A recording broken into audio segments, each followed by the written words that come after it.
How about this stretch of 3 games in 5 days that includes a cross-country trip? Not ideal. Not exactly what we wanted. You know, we wanted it to be. You know, a little more spread out, obviously, but circumstances fell. You know, the Oregon trip became, you know, a little more involved, and so we had to play UCLA probably a day earlier than we would normally want to play. But it's early in the season, and we have to figure out a way to manage it. And it's a good test for our guys. It really is. It's not, you know, 3 games, 5 days, 3 different places, 3,000 miles. You're absolutely right. It's 3 ranked teams. 3 ranked teams, yeah. 3 pretty good teams, I would think. Do you think you've prepared well for the opportunity? That's the only way you know how, right? I don't know how to answer that at this time of the year. If it was January, I would say I would know, but you know, when you've only played 1 game, you know, I'm sure things will happen these next 3 days that we'll have to deal with that are challenging, and what I'm hoping that we do anyway, that we face a lot of challenges. And just the travel itself is a challenge, you know, from here to LA to Portland to Reno. It's not easy. What are your thoughts on Cal's big kid? Where she's put up some really good numbers. Yeah, I had a chance to see her at the 23 and under camp in Colorado Springs earlier this fall, and she's really athletic. She works really, really hard, you know, and she's just an aggressive kid. You know, she plays hard around the basket. She chases rebounds, and she attacks the basket, and they run a lot of stuff through her. So it's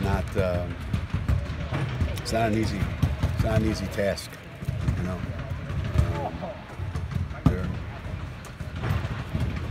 Whoever's got her, and we switch a lot, so it won't be just one player, but it's going to be a tough matchup. They only play 1 game, but they got a lot of production from other player that hasn't been involved there. And kind of, if she's on, they have a chance to win, but do you sense that maybe they have a few more options around her? I mean, again, I think the object in the beginning of the season is to try to see how many players you actually do have. You know, how many players do you think you actually can count on? And sometimes people surprise you. I know they lost a kid, so I don't know how that affects them. You know,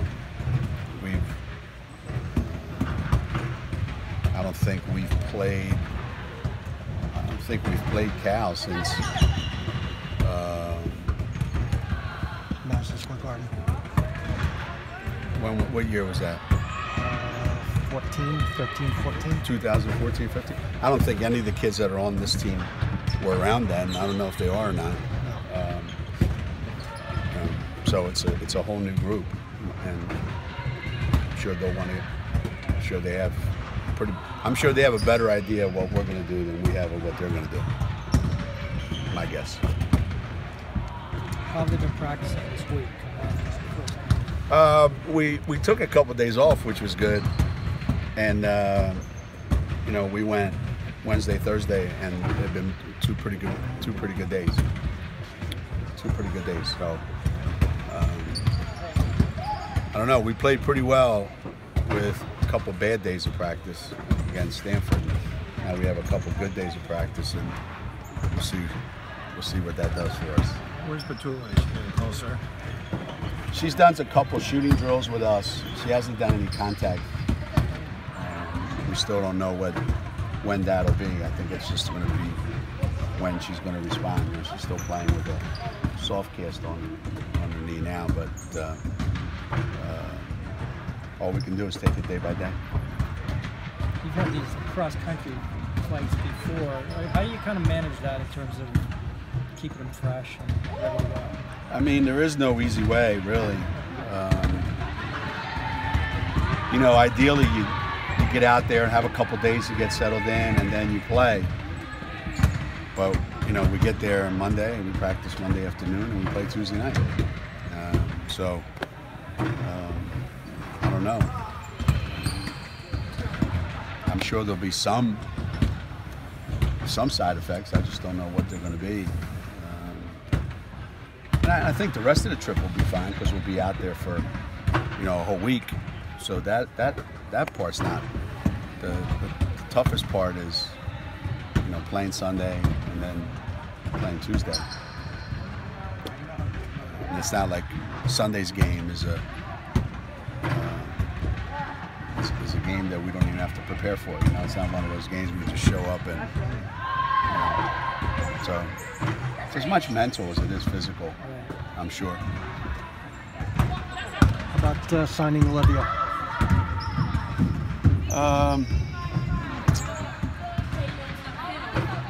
You know,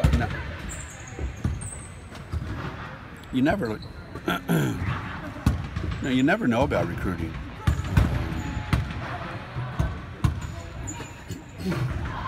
I remember the very first time I really sat down and watched her play, and I thought, wow, this kid plays really hard. You know, she's really competitive. And she's got, you know, incredible athletic ability, and she just has a lot of things that she does well. You know, and then you know, then when you meet them. You know, when you meet these kids,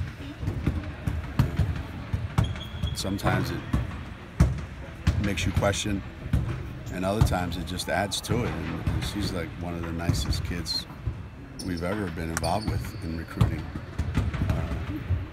Her parents, you know, all these both these kids, her and Kristen. You know, I know Olivia hasn't played yet. It's been a while since she's played, but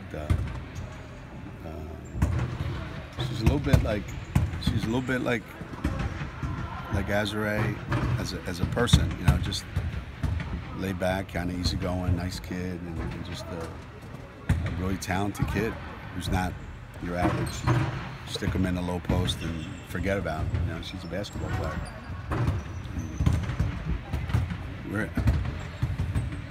Needless to say, we were pretty excited when we got her. Well, considering 2 weeks ago I was hearing you couldn't recruit anymore. Yeah, you did pretty good. Yeah, well, 2 weeks from now, that might be true. I don't know.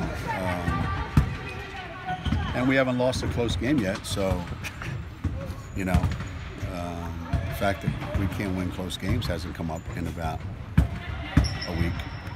So there's always something. How do you describe this recruiting year? I mean, it's, you know, you go into a signing week with no recruits, and then you got the two that you want at the most. Yeah. We take kind of a different approach to recruiting. You know, our approach always has been, we try to identify pretty early on what we're looking for, and then when we find it, we just spend all our time and energy on those kids. And if it's one, or if it's two, or if it's three, you know, we go in believing that we're going to get the kids that we think we worked hard enough and that fit who we want. So we roll the dice, and you might come up empty, but that's the chance that we've taken a lot of times. We've been in that situation a lot of times. You know, people would say, "What was your plan B?" You know, back in '91 with, you know, Rebecca Loper, we didn't have a plan B. And Pam, what was your plan B with, you know, Stewie and Tuck and Mariah? We didn't have a plan B. Those are the guys we want. And, you know, who would your shooter be if you didn't get Lou and Feaster? I don't know. Those are the two guys we wanted, and we got them. So there's years when we come up empty, but we've gotten pretty much what we need more times than not. you said you were surprised when she called you saying she was committed. Were you surprised? Well, this was not a normal recruiting scenario because she's not your typical kid that wants to have 20 schools involved so she can get 20 phone calls and then put out on social media that I'm being recruited by 20 schools, and then when the signing day comes, I'm going to have 20 different hats, and then I'll pick one out, and then I'm going to, you know, post it on all the message boards and let everybody know that, you know, I'm taking my talents to this particular school. You couldn't get a hold of Olivia for weeks and weeks and weeks and weeks. You couldn't get a hold of her, which was fine with me. And apparently it was fine with her, and it was fine with her mom. But this wasn't one of those, we got to call this kid 3 times every day, and we got to text him, and we got to, you know, be on instant message and all that other nonsense that I don't even know anything about. This was unusual recruiting. And because of that, I don't think anybody really know where you stood. This was one of, it's like old-fashioned that when she came up on campus, that's when I felt like, the CD did and the rest of the coaching staff, we felt like we're going to get her because it's just the way it evolved when she was on campus. The other kids, for the most part, by the time they visit campus, you pretty much know, but not with this one. How hard is it to recruit big kids? I mean, there's so few of them anymore. There used to be that there was, you know, a couple to choose from. Now, there just aren't very many. I mean, you watch college basketball today, you see any of them that are any good? I don't see too many that are any good. I look out there, I don't see too many 6'4", 6'5" kids that you go, wow, they're really, really good. And we've had our share, believe me. We probably had more than most.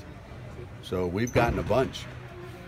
And I look around now, and I'm not even saying compared to the ones we got, because, you know, we got great ones. We got Hall of Famers.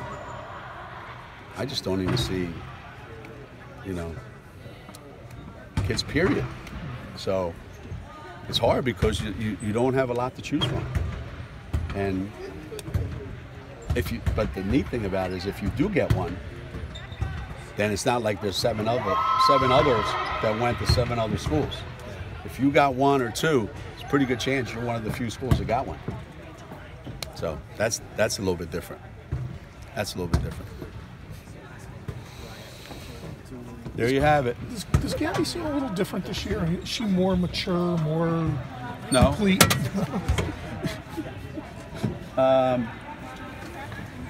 I think she's, you know, I think she's similar to the past years. You know, I think she's probably like most seniors. You know, I think there's a lot of anxiousness, you know, about my last year and, you know, my future, what's going to happen.